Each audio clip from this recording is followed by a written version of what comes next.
ఓం నమో నారాయణాయ నమశివాయ. మహాభారతంలో సభాపర్వంలో మనం ఎక్కడ మాట్లాడుకున్నాం? ఈ పాండవులు వచ్చేసి జూదను ఓడిపోయారు.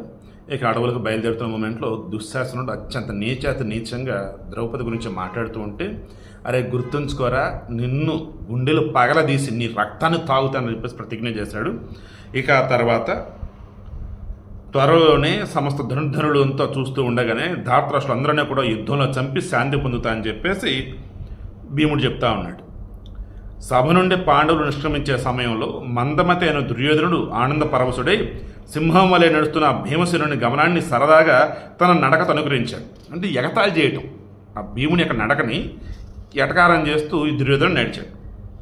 అది చూచి తన శరీరాన్ని సగభాగం వరకు వెనకకు తిప్పి, మూఢుడా, దుశ్శాసను నెత్తురు త్రాగటంతో నా కర్తవ్యం ముగియదు. త్వరలోనే నిన్ను సభాంధవంగా యమలోకానికి పంపి నీవు చేస్తున్న హేళనను గుర్తు చేసి అప్పుడు బదులిస్తానని అన్నాడు. అంటే నిన్ను చంపేస్తానరా, కాసుకోరా అన్నాడు. దుశ్శాసనం నెత్తురు తాగుతా, నిన్ను మాత్రం చంపేస్తా. అంటే దుశ్శాసనం చంపి నెత్తురు తాగుతాను, నేను ఎత్తురు నాకేం అవసరం లేదు, కానీ నేను చంపేస్తా అని చెప్పేసి దుర్యోధనుడితో భీముడు అన్నాడు.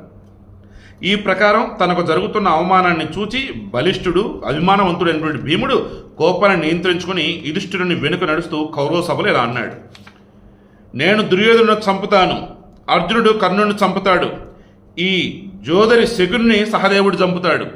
సభా మధ్యలో మరొక పెద్ద మాట అంటున్నాను, దేవతలు కూడా నా మాటను వమ్ము చేయరు.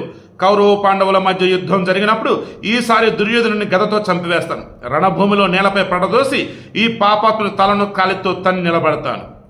వాచాలుడు, దుర్మార్గుడు, క్రూరుడు అయినటువంటి ఈ దుశ్శాసన నెత్తుడిని సింహం వలె తాగుతాను.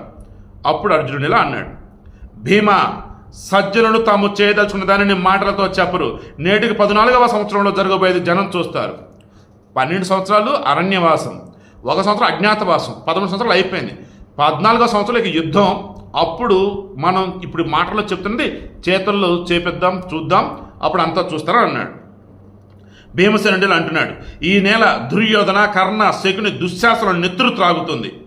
అప్పుడు అర్జునుడు మరలా అంటున్నాడు, మనలో తప్పులను చూస్తూ మన బాధలను చూసి ఆనందిస్తూ కౌరవులకు సలహాలను ఇస్తూ ప్రగల్భాలు పలుకుతున్న ఈ కర్ణుని నీ ఆజ్ఞతో రణరంగంలో చంపివేస్తాను. భీమునికి ప్రియాన్ని కలిగించాలని అర్జునుడు ఇలా ప్రతిజ్ఞ చేస్తున్నాడు. కర్ణుని, అతని అనుచరులను యుద్ధంలో బాణాలతో సంహరిస్తాను. మరి ఇంకా ఎవరెవరు ఏంటి రేపు డిస్కస్ చేద్దాం.